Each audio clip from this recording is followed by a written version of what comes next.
This episode is brought to you by Shopify.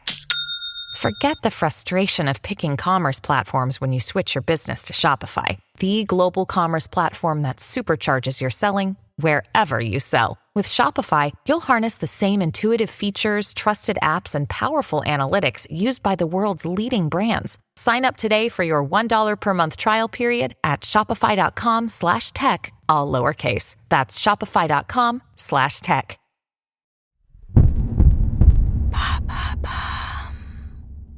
Pourquoi les trends considérées comme dangereuses ne sont-elles pas toujours modérées par TikTok ?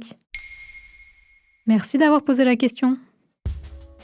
Le jeu de la cicatrice. Voilà encore une tendance toxique que TikTok va devoir assumer. Dans ses vidéos atteignant presque à chaque fois le million de vues, des adolescents se pincent les joues jusqu'à la provocation d'un hématome. Cette idée se décline en plusieurs types de vidéos, des tutos qui montrent comment se faire ses cicatrices, des témoignages de personnes regrettant d'avoir participé au challenge ou encore des mises en garde. Regarde, tu prends ta main comme ça, je fais ça, tu passes, tapé et tu tournes, comme ça.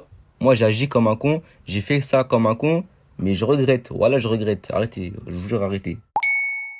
Quelles sont les différentes tendances dangereuses que TikTok ait eu à modérer ?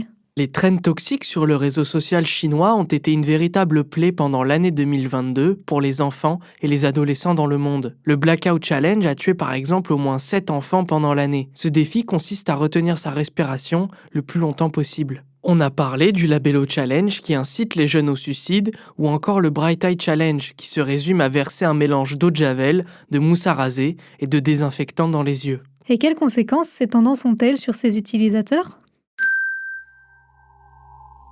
Il faut d'abord rappeler que l'immense majorité des tendances sur TikTok sont inoffensives selon l'application. En effet, une étude réalisée par la plateforme en fin d'année 2021 montre que seulement 3% des trends sont considérées comme extrêmement dangereuses. Le problème, c'est que dans cette même étude, 32% des adolescents interrogés déclarent avoir été exposés à ce contenu toxique. TikTok a du mal à prévenir ce public de son algorithme qui l'emprisonne dans un seul type de vidéo. Et sa viralité pousse les utilisateurs à en créer toujours plus.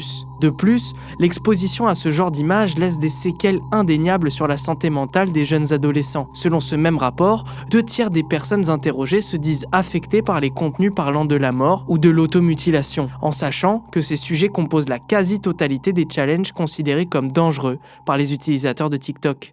Mais comment la plateforme parvient-elle à modérer ces contenus ?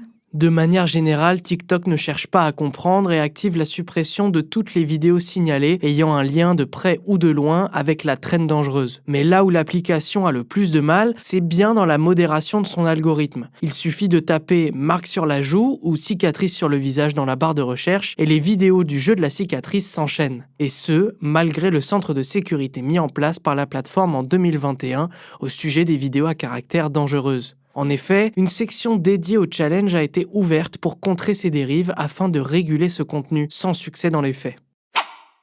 TikTok sera entendu par le Sénat français en ce début d'année 2023 pour qu'il réponde à ce manque de protection. Le régulateur de l'Internet français, l'Arcep, peut alors mettre la pression sur l'application. Et cela peut même aller jusqu'à une menace de fermeture de la plateforme en France, comme c'est le cas aux États-Unis. Voilà pourquoi les trends TikTok considérées comme dangereuses sont si mal modérées. Maintenant, vous savez, un épisode écrit et réalisé par Samuel Lambroso. Ce podcast est disponible sur toutes les plateformes audio. Et si cet épisode vous a plu, n'hésitez pas à laisser des commentaires ou des étoiles sur vos applis de podcast préférés.